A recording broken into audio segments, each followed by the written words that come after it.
5 प्रकारची प्रश्न आणि त्या प्रश्नांच्या उत्तरादाखल त्यांनी या सरनत्याचं स्पष्टीकरण केलं। 5 प्रकारची प्रश्न आहे। कोणती कोणती प्रश्न?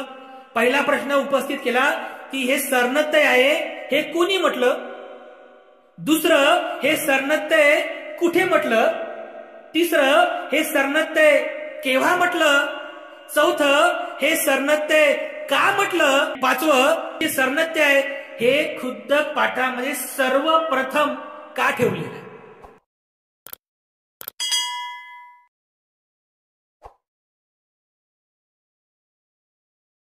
नमो तस्स भगवतो अरहतो सम्मा संबुद्धस्स।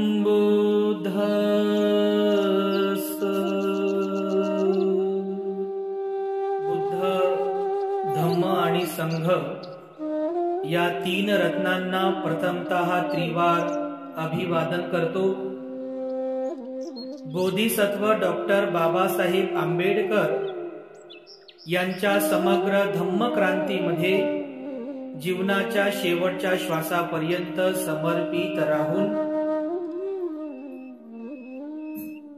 आजच्या या मंगलमय प्रसंगी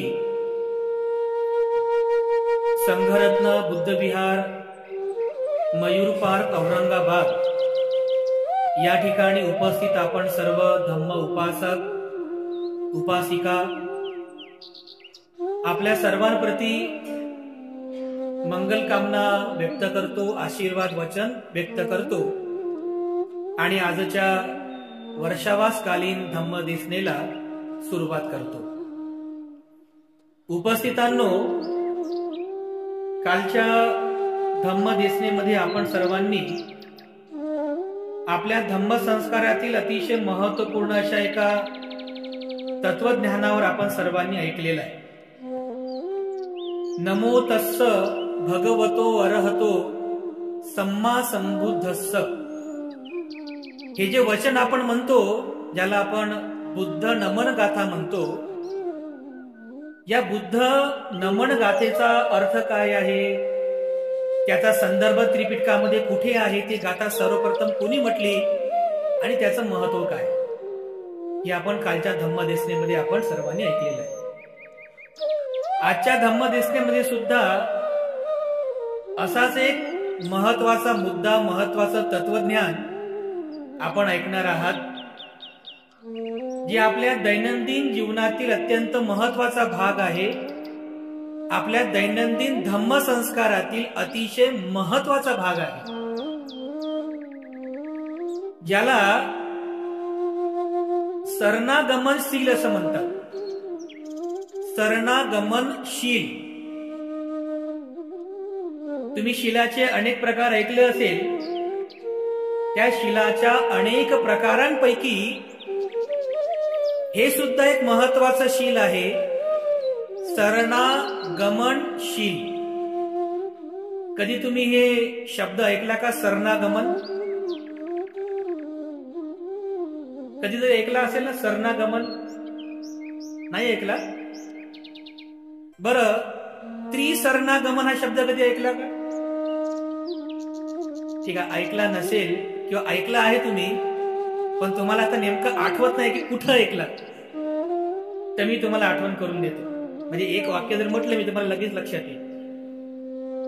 आम्ही म्हणतो ना, ती शरणागमनं संपूर्णं, तुम्ही काय म्हणता? आम भन्ते, म्हणजे हो भन्ते। आलं का लक्षात? आता आठवलं का? ती शरणागमनं संपूर्ण म्हणजे ती शरणा, ती म्हणजे 3, शरणा म्हणजे शरण, ती शरणागमनं, गमनं म्हणजे जाणे, गम म्हणजे जाणे, गमनं म्हणजे गेलेले आहोत। ती शरणागमनं संपूर्ण, संपन्न झालेलं आहे। 3 रत्नांना शरण जाण्याचं जे संस्कार आहे, ते शरणस्थान, ते जाणे जे आहे शरणस्थान, ते संपन्न झालेलं आहे। आणि तुम्ही काय म्हणता? आम भन्ते म्हणजे हो भन्ते। तर समजलं तुम्हाला? ती शरणागमन म्हणजे नेमकं काय? हे सुद्धा एक शीलच आहे. म्हणजे केवळ आपण पंचशीलच म्हणतो असं नाही. हे शरणागमन जे आहे हे सुद्धा एक प्रकारचं शील आहे. कारण हा सुद्धा जीवन जगण्याचा मार्ग आहे. जे जे तत्वज्ञान आपण स्वीकार करतो त्याचं आचरण करतो, ज्यामुळे आपलं जीवन सदाचरणी होते, आपल्याला सुख प्राप्त होते, ते सर्व शील आहे. आणि त्याचप्रमाणे हे जे ती शरणागमन आहे, हे जे ती शरणागमन हे सुद्धा आपल्यासाठी एक शील आहे. कोणते कोणते ती शरणागमन आहे आपण रोजच ग्रहण करतो. बुद्धं शरणं गच्छामि, धम्मं शरणं गच्छामि आणि संघं शरणं गच्छामि. या तीन रत्नाच्या शरण स्थानाला शरणागमनशील असं म्हणतात. शरणागमनशील. शरणागमनशील म्हणजे बुद्ध रत्नाला शरण जाणे, धम्म रत्नाला शरण जाणे आणि संघ रत्नाला शरण जाणे, अशा प्रकारच्या या तीन रत्नांना शरण जाण्यालाच ती शरणागमनम असं म्हणतात. जे तुम्ही रोज या तीनही रत्नाला शरण जाता. पण आपल्याला आज ही जे तीन रत्नांची शरण आहे, या तीन रत्नांची शरण नेमकी कधीपासून सुरू झाली? प्रत्यक्ष भगवान बुद्धांनीच हे म्हटलेलं आहे की काय? किंवा भगवान बुद्धांच्या महापरिनिर्वाणाच्या नंतर हे तीन शरणस्थान सुरू झाले? किंवा या तीन शरणस्थानानं शरण का जावं? शरण गेल्यानंतर त्याचा आपल्याला काय लाभ आहे? हे सर्व छोट्या छोट्या गोष्टी आहेत, पण समजून घेणं फार महत्वाचं आहे. कारण बघा, तुम्हाला या हे सगळं पाठ आहे, तुम्हाला जवळपास सर्वांनाच पाठ आहे. पण तरी पण मी म्हणतो की बऱ्याच ठिकाणी तुम्ही सुद्धा चुकता. तुम्ही सुद्धा चुकता. उच्चारण करताना अनेक लोक चुकतात. उच्चारण करणे सुद्धा महत्वाचं आहे. त्या शब्दांचा प्रॉपर उच्चार सुद्धा झाला पाहिजे. कारण हे जे शब्द आहेत, ही जी भाषा आहे, ही पाली भाषा आहे. ही पाली भाषा आहे.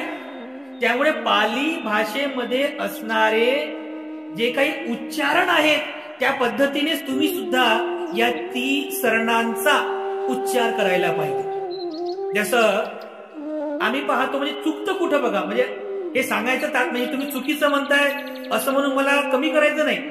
मला हे सुधरवायचं आहे की याच्यानंतर आपली चूक होऊ नये. जर आपण चुकीचं म्हणत असेल तर यानंतर आपली चूक होऊ नये, उच्चारण करणं सुद्धा महत्वाचं आहे. का? कारण आपण जे उच्चार करतो ना, ते जर शुद्ध स्वरूपामध्ये उच्चार केले, शुद्ध स्वरूपात, तर त्याचे तरंग निर्माण होतात.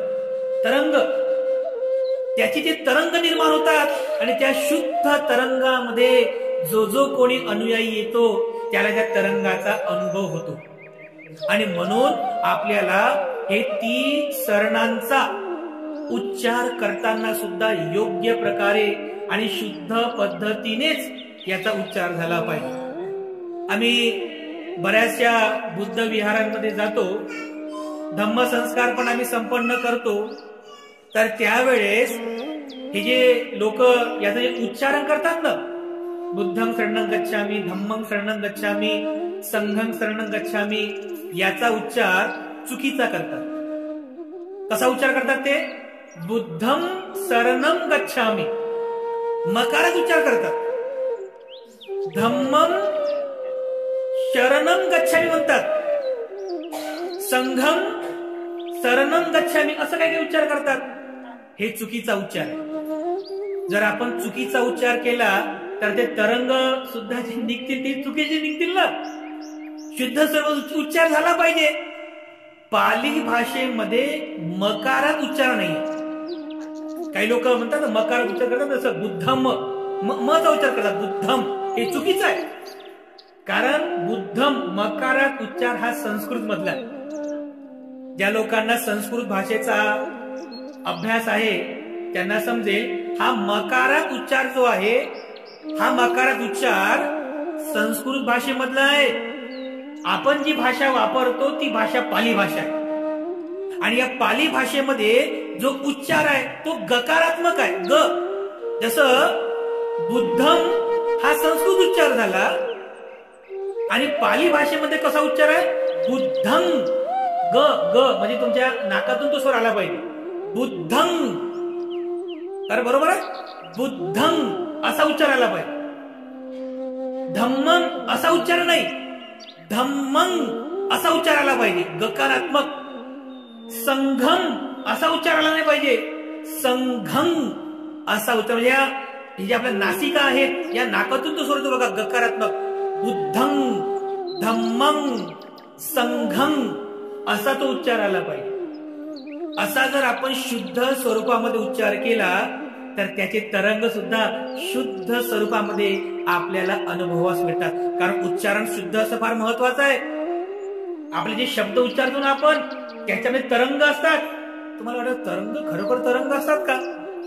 एखाद्यानं आपल्याला जर शिवी दिली त्याचे तरंग कसे मनाला भिडतात, आहे की नाही? त्याच्या तोंडून जे शब्द निघाले त्या शब्दाचे तरंग बरोबर येऊन तुमच्या मनाला भिडतात.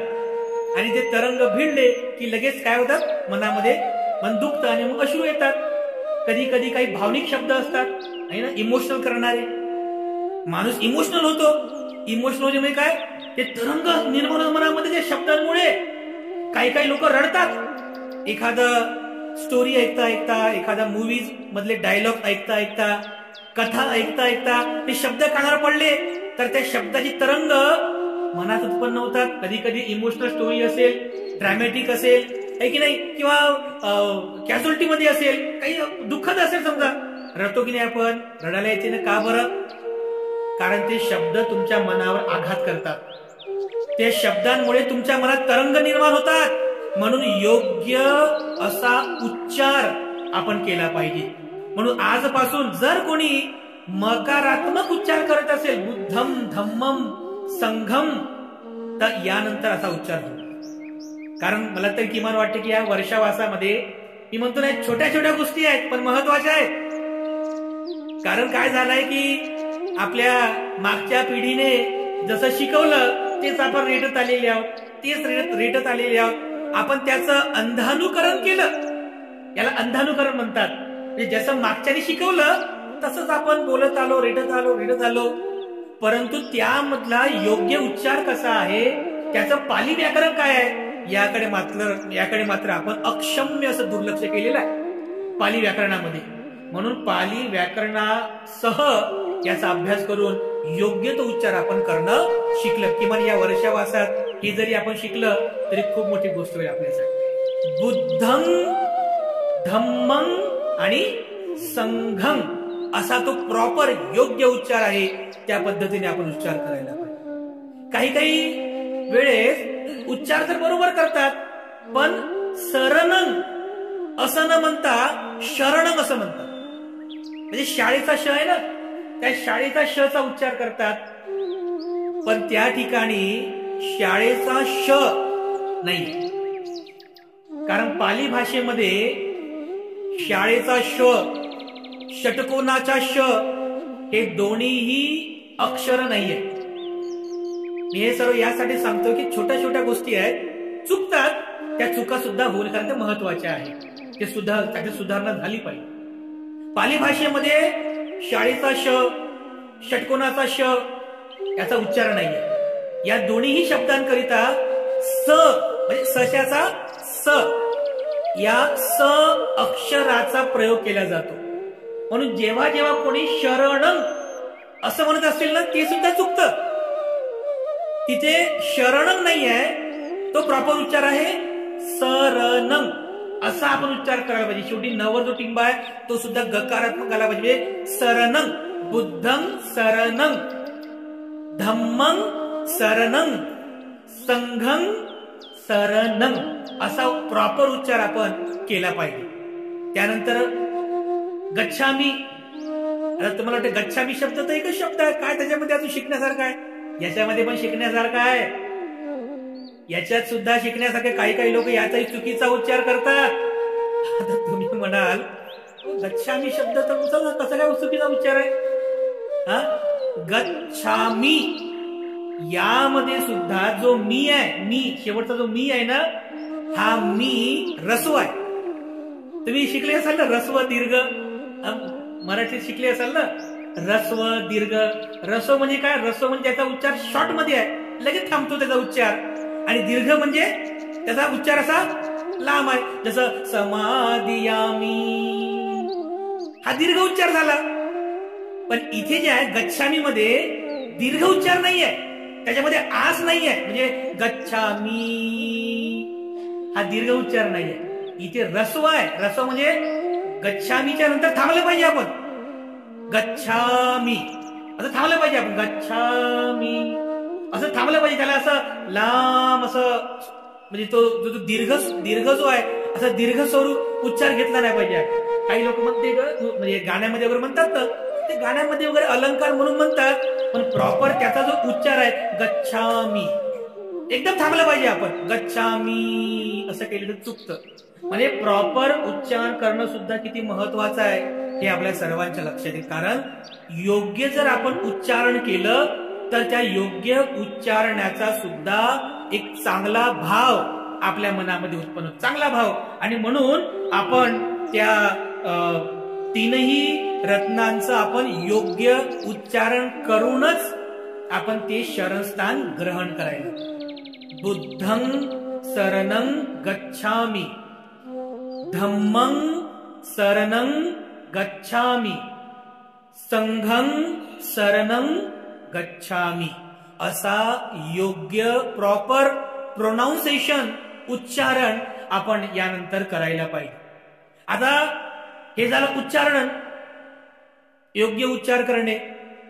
बुद्ध, धम्म आणि संघ या तीन रत्नांची शरण ग्रहण करण्याची परंपरा कधीपासून सुरू झाली हे सुद्धा आपण जाणलं पाहिजे. बुद्ध काळातच ही परंपरा सुरू झाली का? बुद्ध धम्म संघाचं शरण ग्रहण करणे, किंवा भगवान बुद्धांच्या महापरिनिर्वाणाच्या नंतर सुरू झालं का?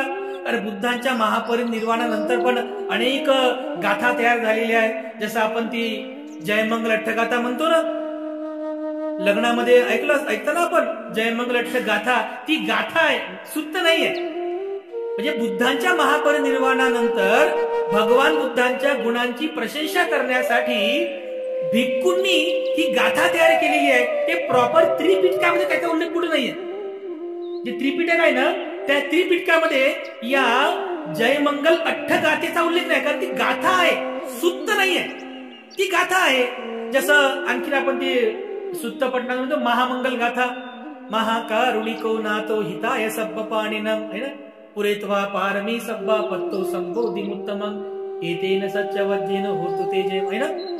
ही काय आहे? महामंगल गाथा. ही गाथा आहे, ही भिक्खूंनी भगवान बुद्धांच्या प्रशंसा करिता, भगवान बुद्धांच्या गुणांची वंदना करण्यासाठी या महामंगल गाथेचा निर्माण केलेला आहे. ही गाथा आहे बुद्धाच्या महापरिनिर्वाणाच्या नंतर पण बऱ्याचशा गाथा, बरेचसे शब्द सुरू झालेले आहेत, म्हणजे रूढ झालेले आहेत. जसं ती एक गाथा आणखी नरसिंह गाथा. नरसिंह गाथा सुद्धा तुम्ही वाचली असेल.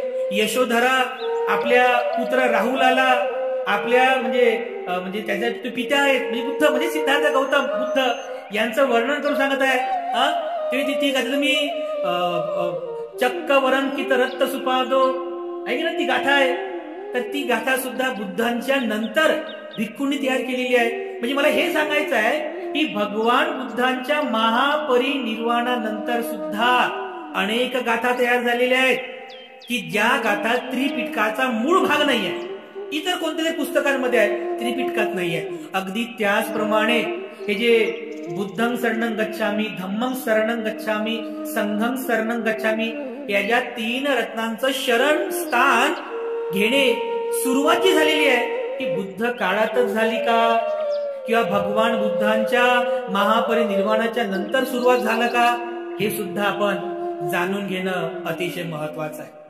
आपण एक इतिहास वाचला, ऐकला पण आहे की ज्या वेळेस भगवान बुद्धांना बुद्धगया या ठिकाणी ज्ञान प्राप्त झालं, बुद्धत्वाची प्राप्ती झाली, तेव्हा बुद्धत्वाची प्राप्ती झाल्यानंतर भगवान बुद्ध त्याच बोधी वृक्षाच्या, त्या निरंजना नदीच्या काठी, त्या बोधी वृक्षाच्या परिसरामध्ये 7 आठवडे व्यतीत करतात.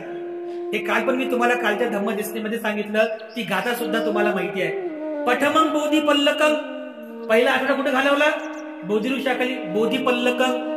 द्वितीयंच अनिमिसं, दुसरा आठवडा अनिमेष चैत्य या ठिकाणी घालवला.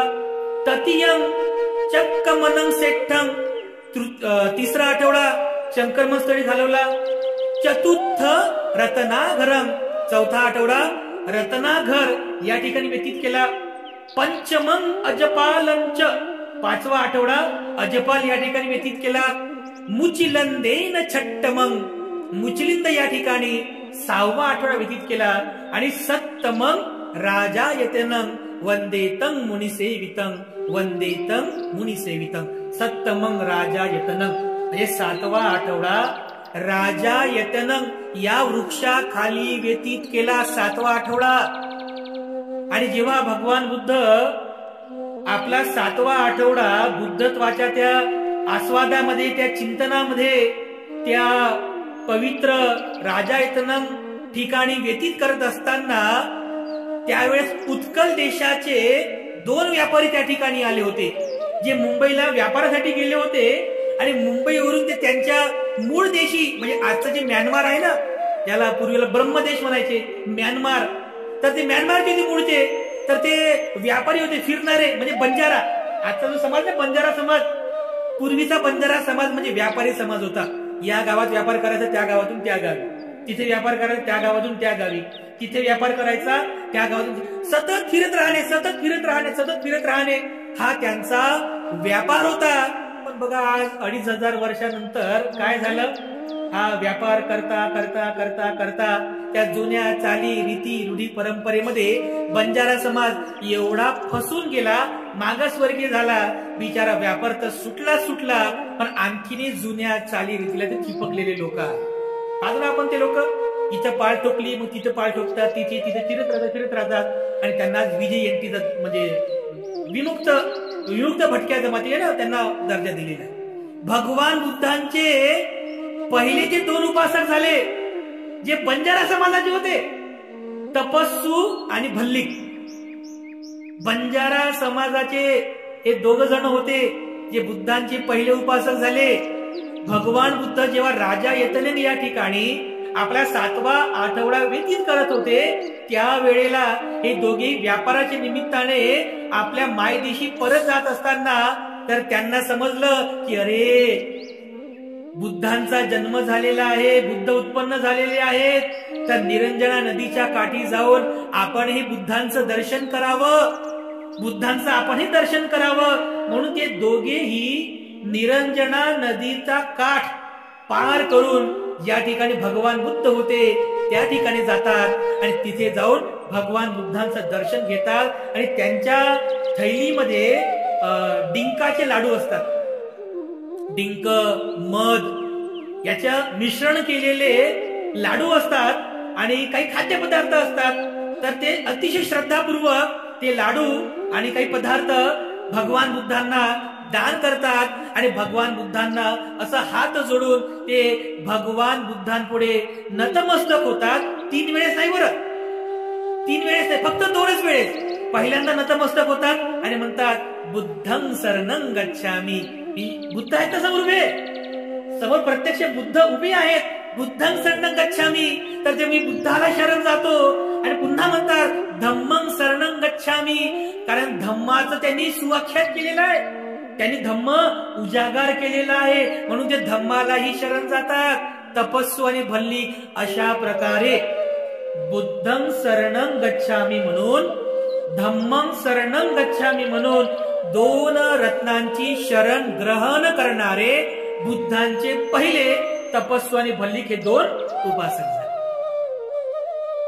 तोपर्यंत संघ तयार झाला नव्हता, कारण बुद्ध हे एकटेच होते.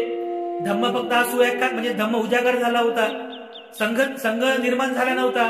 म्हणून सर्वप्रथम भगवान बुद्धांच्या समक्ष ते तपस्वी आणि भल्लिक दोन रत्नांची म्हणजे बुद्ध धम्म या दोन रत्नांची शरण ग्रहण करून ते दोघेही बुद्धांचे परम उपासक होतात आणि त्यानंतर मग ते तिथून निघून जातात.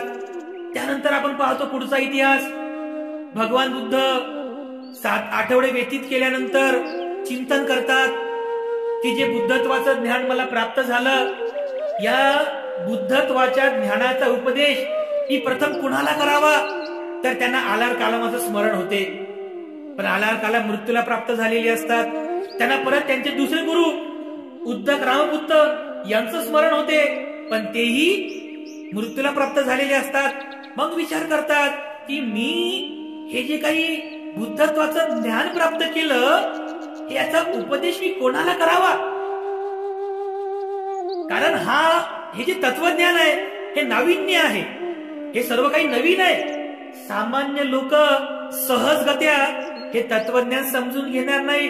अहो, जे लोक दिवसभर रात्रभर 24 तास ऐशो आरामाच्या भौतिक सुख साधनेमध्ये लक्झरी लाईफ मध्ये जे फसलेले आहेत, ते लोक दुःख काय समजून घेतील. ते लोक त्याग काय समजून घेतील. म्हणून बुद्धांनी केवळ हा विचार केला की हे जे तत्वज्ञान आहे हे समजून घेण्याची पात्रता कोणामध्ये आहे. जे थोडे त्यागी असले पाहिजे, जे या संसारिक जे लक्झरी गोष्टी आहेत, लक्झरी सुख साधना आहेत, यांच्यापासून जे दूर आहेत, असे कोण आहेत. तर त्यांना स्मरण होते त्यांच्या जुन्या 5 परिव्राजक मित्रांची, कौंडिन्य, अश्वजित, महानाम, भद्दीय आणि वप्प. या 5 जणांची त्यांना आठवण येते. आणि बुद्ध गया ते सारनाथ जवळपास 80 किलोमीटरचं अंतर आहे. बुद्ध गया ते सारनाथ 250 किलोमीटरचं अंतर ते पायीच प्रवास करतात. पायी प्रवास केल्यानंतर शेवटी आषाढी पौर्णिमेच्या पूर्व संध्येला भगवान बुद्ध वाराणसीला सारनाथ मध्ये त्या ऋषी पतन मृगदाय वनामध्ये येऊन पोहोचतात, ज्या ठिकाणी ते पंचवग्गीय भिक्खू विहार करीत होते. ते पंचवग्गीय भिक्खू भगवान बुद्धांना लांबूनच पाहतात. अरे तो बघा म्हणतात, तो सिद्धार्थ बघा. अरे तो तपभल्लिक कोण? अरे तो तपभल्लिक बघा, तो सिद्धार्थ ज्याने सुजाताची खीर ग्रहण केली होती. अरे तो तपश्चर्या भंग झालेला आहे. अरे त्याचा मान करायचा नाही. केवळ तो जर आला, त्याची जर इच्छा असेल तर तो या ठिकाणी बसेल, आपण त्याला कोणी बोलणार नाही, असं ते संकल्प करतात. परंतु भगवान बुद्ध तर बुद्ध झाले असतात ना, त्या 5 जणांना ते माहित नसतं. भगवान बुद्ध लांबून हळूहळू त्यांच्या जवळ येत आहेत. बुद्ध हे बुद्धत्वाच्या तेजाने प्रखर असतात. अरे बुद्धत्वाच्या ज्ञानानं त्यांचं जे व्यक्तिमत्व असते, पर्सनॅलिटी एवढं आकर्षक असते की म्हणजे चालणारा जर व्यक्ती असेल ना, तो लगेच थांबून जायचा बुद्धांना पाहिल्याबरोबर. एवढं बुद्धांचं व्यक्तिमत्व प्रखर होतं. थांबलेला व्यक्ती खाली बसायचा, खाली बसून बुद्धाकडे पाहतच राहायचा. कारण भगवान बुद्ध हे 8-8.5 फुटांचे उंच होते आणि दिसायला अगदी सुंदर, एखाद्या सौंदर्यवतीला पण लाजवेल इतकं सुंदर, म्हणजे इतकं रूप सुंदर होतं भगवान बुद्धांचं. आणि देहकांती अतिशय सुंदर.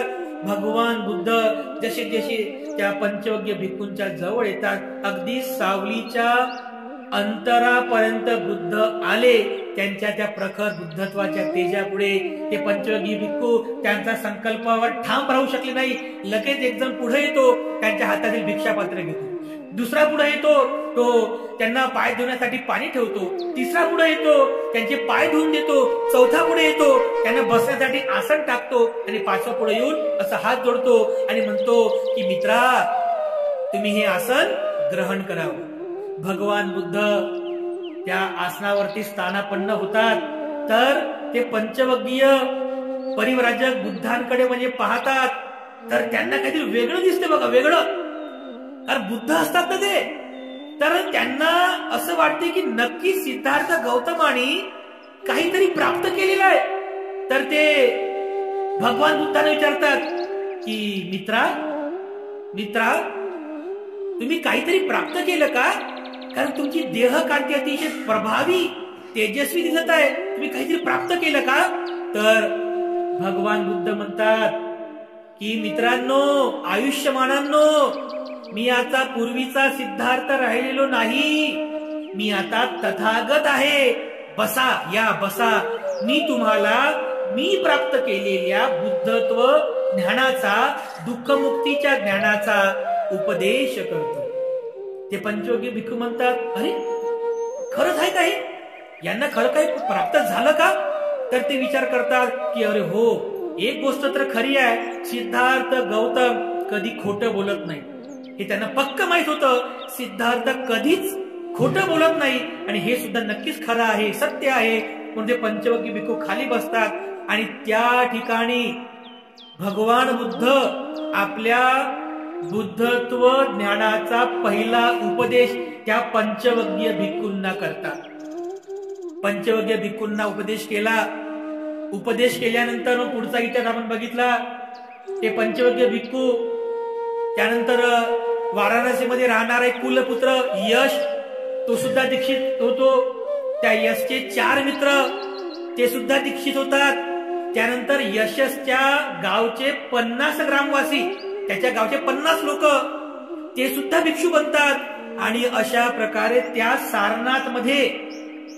सारनाथमध्ये ते जे काही भिक्खू बनले होते, पंचवर्गीय भिक्खू, त्याच्यानंतर यश 6वा, त्याचे जे 4 मित्र आणि यशच्या गावचे 50 ग्रामवासी, अशा एकूण 60 भिक्खूंना भगवान बुद्ध आदेश देतात. त्या 60 भिक्खूंना सारनाथमध्ये चरत भिक्कवे चारिकं बहुजन हिताय बहुजन सुखाय लोकानुकंपाय अर्थाय हिताय देसेत धम्मं आदि कल्याणं मध्य कल्याणं परियो साती कल्याणं.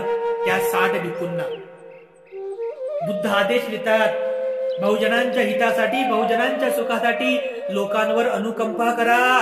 आणि हा जो सुरुवातीला कल्याणकारक आहे, आदि कल्याणं, मध्य कल्याणं, मध्ये पण कल्याणकारक आहे, परियोसाती कल्याणं, अंतही कल्याणकारक आहे.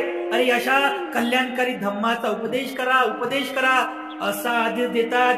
आणि त्या आदेशाच्या निमित्ताने तिथे भगवान बुद्धाच्या उपस्थितीमध्ये पहिल्यांदा ते जे भिक्खू असतात, बुद्धं शरणं गच्छामी, धम्मं शरणं गच्छामी, आणि संघ तर तयार झालेलाच आहे सारनाथ मध्ये.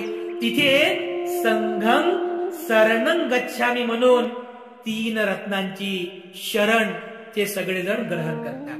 आणि अशा प्रकारे त्या सारनाथ पासून ही मग परंपरा सुरू झाली, या 3ही रत्नांचं शरणस्थान ग्रहण करणे.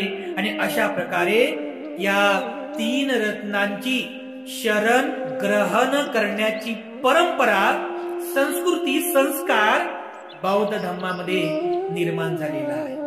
तर अशा प्रकारचा हा याचा मागचा जो इतिहास आहे, हा इतिहास सुद्धा आपल्या सर्वांना माहित असला पाहिजे. बुद्धं शरणं गच्छामी, धम्मं शरणं गच्छामी आणि संघं शरणं गच्छामी.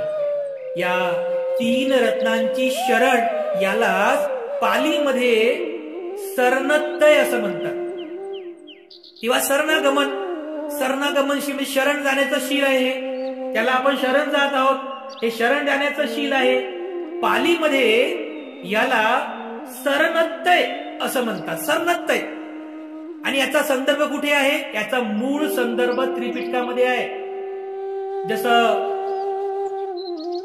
त्रिपिटकामध्ये जे सुत्त पिटक आहे, सुत्त पिटक, त्या सुत्त पिटकाचे एकूण 15 भाग आहे. 15 भाग आहेत, छोटे छोटे असे ग्रंथ आहेत, 15 ग्रंथ आहेत. आणि त्या 15 ग्रंथांपैकी जो पहिल्या क्रमांकाचा ग्रंथ आहे तो आहे खुद्दक पाठ. काय आहे? खुद्दक पाठ. आपण जे महामंगल सुत्त, कर्णिमित्त सुत्त, रतन सुत्त, दस शिक्षापद आणि शिलानी वगैरे हे जे म्हणतो ना, या सर्वांचा संदर्भ या खुद्दक पाठ या ग्रंथामध्ये. छोटंसं पुस्तक आहे परंतु फार महत्वाचं आहे. आणि या खुद्द पाठ या ग्रंथामध्ये अगदी पहिल्याच क्रमांकाच्या चॅप्टर मध्ये हे सरनत्य सांगितलेले. तुम्ही ते पुस्तक वाचा, पहिल्याच क्रमांकावर आहे. त्या पहिल्या क्रमांकाला टायटल दिलेलं आहे सरनत्य. कोणते कोणते सरनत्य आहे? बुद्धं शरणं गच्छामी, धम्मं शरणं गच्छामी, संघं शरणं गच्छामी. त्यानंतर द्वितीयंपी, दुसऱ्यांदा शरण जाणे, द्वितीयंपी, पुन्हा तिसऱ्यांदा म्हणजे तृतीयंपी. अशा प्रकारे 3 वेळेस आपण या 3 रत्नांना शरण जातो. याला सरनत्य असं म्हणतात आणि याचा उल्लेख खुद्द पाठातील पहिल्या चॅप्टर मध्ये दिलेला आहे. तर अशा प्रकारे त्रिपिटकाचाही संदर्भ आपल्याला माहित असणं आवश्यक आहे. ज्यावेळेस समजा पुढे जेव्हा बौद्ध इतिहासामध्ये महान असे विद्वान भिक्खू झाले, त्या विद्वान भिक्खूंनी या त्रिपिटकातल्या विविध ग्रंथांवरती टीका ग्रंथ लिहिले. त्याला कॉमेंट्री असं म्हणतात. अगदी अशीच एक कॉमेंट्री म्हणजे टीका ग्रंथ इसवी सनाच्या 5व्या शतकामध्ये एक थेरवादी, एक बुद्धिस्ट स्कॉलर, अतिशय विद्वान, या म्हणजे बौद्ध इतिहासातील एक बौद्ध भिक्खू, एक विद्वान भिक्खू म्हणून ज्याचा उल्लेख केला जातो ते आहे आचार्य बुद्धघोष. अतिशय विद्वान बुद्धिस्ट स्कॉलर. तर इसवी सनाच्या 5व्या शतकात आचार्य बुद्धघोष यांचं जीवनक्रम आहे. आणि आचार्य बुद्धघोषांनी हे जे खुद्द पाठ जो ग्रंथ आहे, या ग्रंथावर त्यांनी पुन्हा एक ग्रंथ लिहिला. या ग्रंथातील जे काही 9 भाग आहेत, या 9 भागांचा त्यांनी अभ्यास केला, चिंतन केलं आणि त्यावर आणखी त्यांनी एक पुस्तक लिहिलं. त्या पुस्तकाचं नाव आहे परमत्थ ज्योतिका. एक टीका ग्रंथ आहे परमत्थ ज्योतिका. आणि या परमत्थ ज्योतिका ग्रंथामध्ये आचार्य बुद्धघोषांनी जे त्रिशरण पंचशील जे आहे, त्रिशरण आणि पंचशील, याचं सविस्तर असं वर्णन केलंय. सविस्तर, अगदी सविस्तर वर्णन आहे.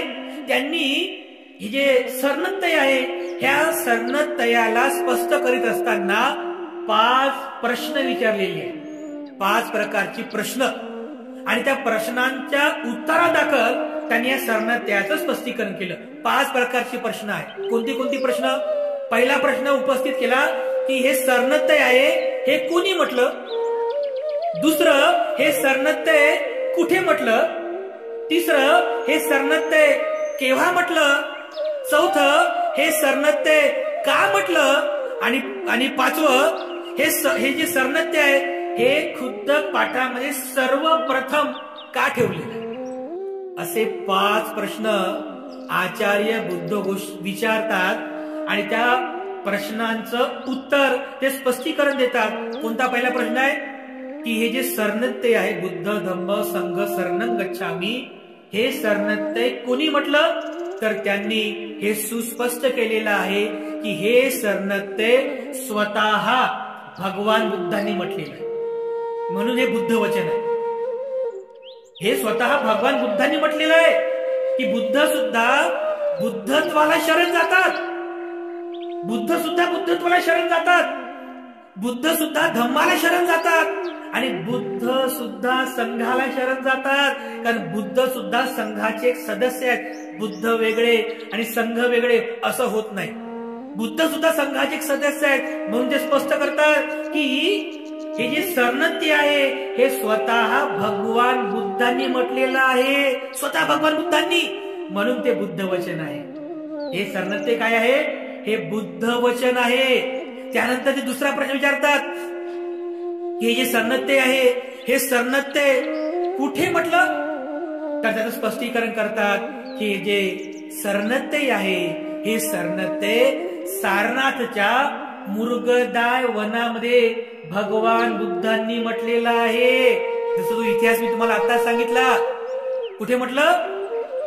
सारनाथच्या मुर्गदाय वनामध्ये भगवान बुद्धांनी हे 3 सरनत्य म्हटलेलं आहे. पुन्हा प्रश्न उपस्थित करत तिसरा प्रश्न की हे सरनत्य केव्हा म्हटले?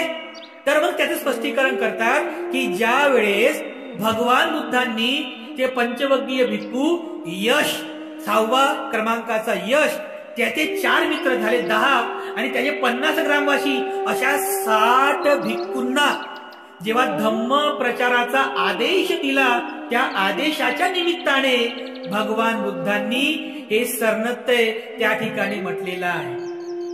सारनाथच्या मुरुगदाय वनामध्ये म्हटलेलं आहे. आणि का म्हटले हे सरनत्ते का म्हटलं असेल तर याचं खूप मोठं स्पष्टीकरण आहे, पण एकदम शॉर्ट मध्ये तुम्हाला समजण्यासाठी सांगतो. का म्हटलं असेल? बुद्धाला शरण जातो, धम्माला शरण जातो, संघाला शरण जातो, असं का म्हटलं बरं भगवान बुद्धांनी? तर या मागचं सुद्धा एक महत्वाचं स्पष्टीकरण आहे. कारण आपण पाहतो, जर एखाद्या उपासकाला जर बौद्ध धम्माची जर दीक्षा घ्यायची असेल, किंवा एखाद्या उपासकाला भिक्खू संघामध्ये श्रमणाची दीक्षा घ्यायची असेल, किंवा एखाद्या श्रमणाला उपसंपदा घ्यायची असेल, तर त्या सर्वांसाठी भगवान बुद्धांनी त्रिशरण हे कंपल्सरी केले. म्हणजे प्रत्येक उपासकाने 3 रत्नांचं शरणस्थान ग्रहण केल्यानंतरच तो खऱ्या अर्थाने बौद्ध उपासक होतो, बौद्ध उपासिका होते, हे त्याचं महत्व आहे. किंवा एखाद्याला जर श्रामणेर बनायचं असेल तर त्याला सुद्धा त्रिशरण ग्रहण करावंच लागेल, तेव्हा त्याची श्रामणाची दीक्षा होईल.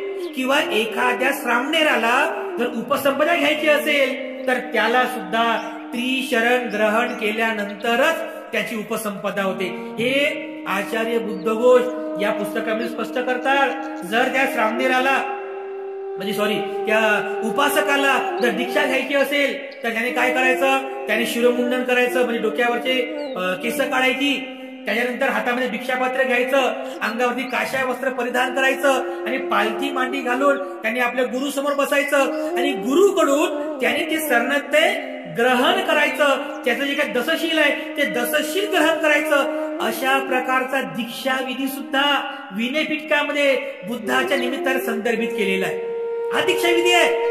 किंवा एखाद्या श्रामणेराला उपसंपदा घ्यायची असेल तर त्याला सुद्धा सरनत्ते घ्यावं लागेल.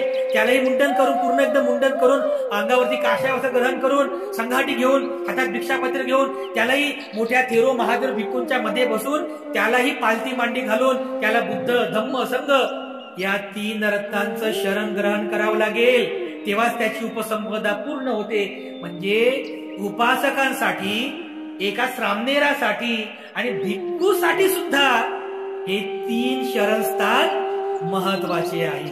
आणि म्हणून भगवान बुद्धांनी याचं महत्व अधोरेखित केलेलं आहे. आचार्य बुद्धघोषाने सुद्धा याचं महत्व अधोरेखित केलेलं आहे. आणि त्यानंतर 5वा प्रश्न उपस्थित करतात की खुद्द पाठ या ग्रंथामध्ये हे सरनत्तय जे आहे याला पहिलं स्थान, प्रथम स्थान का दिलं झालं, का देण्यात आलं याचं स्पष्टीकरण केलेलं आहे. पहिलं स्थान काय? कारण फक्त सरनत्ते आहे ना. महामंगलसूत्र महत्वाचं आहे, या रत्नसूत्र महत्वाचं आहे, त्याला पहिलं स्थान दिलं नाही. पण खुद्दक पाठ या पुस्तकामध्ये सरनत्ते याला पहिलं स्थान दिलं. का दिलं? तर आचार्य बुद्धघोष स्पष्टीकरण करतात की एखादा व्यक्ती जेव्हा दुःख मुक्तीच्या मार्गावरती आरूढ होतो, मग तो उपासक असो, उपासिका असो, सामनेर सामनेरी असो, भिक्खू भिक्खुणी असो, कोणी असो, जो धम्मानुयायी आहे, तो जेव्हा त्या दुःख मुक्तीच्या मार्गावर आरूढ होतो तर दुःख मुक्तीच्या मार्गाच्या आचरणाची सुरुवातच या सरनत्तेपासून होत असते. सरनत्ते ग्रहण केल्याशिवाय तुम्ही पुढे जाऊ शकत नाही. एखाद्या व्यक्तीला जर आर्य अष्टांगी मार्गाने, निर्वाण पदाच्या मार्गाने जायचं असेल, त्याच्याही अगोदर तुम्हाला शरणस्थान ग्रहण करावं लागेल. तुम्हाला पंचशीलेचं जर पालन करायचं असेल, त्या अगोदर तुम्हाला सरनत्ते ग्रहण करावं लागेल. म्हणून आपण अगोदर त्रिशरण ग्रहण करतो, नंतर पंचशील ग्रहण करतो. एखाद्या श्रामणेराला जर त्यालाही जर धम्माचं आचरण करायचं असेल तर त्याला अगोदर सरनत्ते ग्रहण करावं लागते, त्यानंतर तो शील ग्रहण करतो. एखादा भिक्खू सुद्धा त्याला जर धम्माचरण करायचं आहे, तोही अगोदर सरनत्ते ग्रहण करतो, त्यानंतर तो दशशील ग्रहण करतो. सरनत्ते याला पहिलं महत्व आहे यासाठीच की तुमच्या दुःख मुक्तीच्या मार्गातील हे पहिलं महत्वाचं आहे. शरणत्य ग्रहण केल्याशिवाय तुम्ही दुःखमुक्तीच्या मार्गावर आरूढ होऊ शकत नाही, किंवा ते शरणत्य ग्रहण केल्याशिवाय तुम्ही पुढे पण जाऊ शकत नाही, तुम्ही शीलाचं पालन सुद्धा करू शकत नाही. कारण धम्माचं आचरण करण्यासाठी किंबहुना शील पालन करण्यासाठी सुद्धा तुमची बुद्धावर श्रद्धा असली पाहिजे. पण बुद्धावर श्रद्धाच नाही, तुमची बुद्धावर श्रद्धा नाहीये, तुम्ही शील पालन कसं कराल? बुद्धाने उपदेशित केलेल्या धम्मावर तुमची श्रद्धा नाहीये, तुम्ही धम्माचं पालन कसं कराल? बुद्धाने स्थापित केलेला, निर्माण केलेला जो संघ आहे त्या संघावर तुमची श्रद्धा नाहीये, तर तुम्ही शील पालन कसं कराल? म्हणून तुमची बुद्धावर श्रद्धा असली पाहिजे, धम्मावर श्रद्धा असली पाहिजे आणि संघावर श्रद्धा असली पाहिजे. जी लोक बुद्धावर, धम्मावर आणि संघावर या शरणत्यावर श्रद्धा ठेवतात तेच लोक नंतर पुढे शील ग्रहण करतात, शीलाचं पालन करतात, अष्टांगिक मार्गाचंही आचरण करतात, पुढे धम्माचरण करून ध्यान, मनन, चिंतन करून ते लोक दुःखमुक्त होतात. आणि म्हणूनच ही जे शरणत्य आहे, हे जे शरणत्य, त्या शरणत्याला खुद्द पाठ या ग्रंथामध्ये पहिलं स्थान दिलेलं आहे. एवढं हे महत्वाचं आहे. एका बौद्ध उपासकाची सुरुवात, उपासिकेची ही सुरुवात शरणत्यानं होते. एक श्रामणेर किंवा श्रामणेरी याची ही सुरुवात या शरणत्यानं होते. डॉक्टर बाबासाहेब आंबेडकरांनी सुद्धा हे शरणत्य घेतलेलं आहे. 14 ऑक्टोबर 1956 अगोदर ते बुद्ध नमन गाथा म्हणतात 3 वेळेस, नमो तस्स भगवतो अरहतो सम्मा संबुद्धस्स. नंतर बुद्धं शरणं गच्छामि, धम्मं शरणं गच्छामि, संघं शरणं गच्छामि म्हणतात बाबासाहेब आंबेडकर. द्वितीयंपी दुसऱ्यांदा शरण ग्रहण करतात, तृतीयंपी तिसऱ्यांदा शरणत्य ग्रहण करतात आणि नंतर मग पंचशील ग्रहण करून मग ते बौद्ध धम्माचे उपासक होतात. म्हणजे बौद्ध धम्म दीक्षा सुद्धा शरणत्याशिवाय पूर्ण होऊ शकत नाही. म्हणून आपल्याला या शरणत्याचं महत्व समजलं पाहिजे. या शरणत्याला आपल्या जीवनामध्ये किती महत्वाचं स्थान आहे हे सुद्धा समजलं पाहिजे. एक बौद्ध उपासक म्हणून, बौद्ध उपासिका म्हणून या शरणत्याचं महत्व खूप चांगल्या प्रकारे आपण समजून घेतलं पाहिजे. बाकी आणखी बरंच काही आहे, तर आजच्या या धम्मदेशनेचा समारोप या ठिकाणी होत आहे.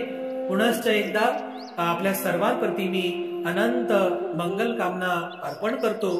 या ठिकाणी थांबतो. तथागतांच्या आशीर्वाद गाथेने आपल्या सर्वांप्रती मंगल कामना व्यक्त करून आजची धम्मदेशना आणि धम्म संस्कार समाप्त करतो.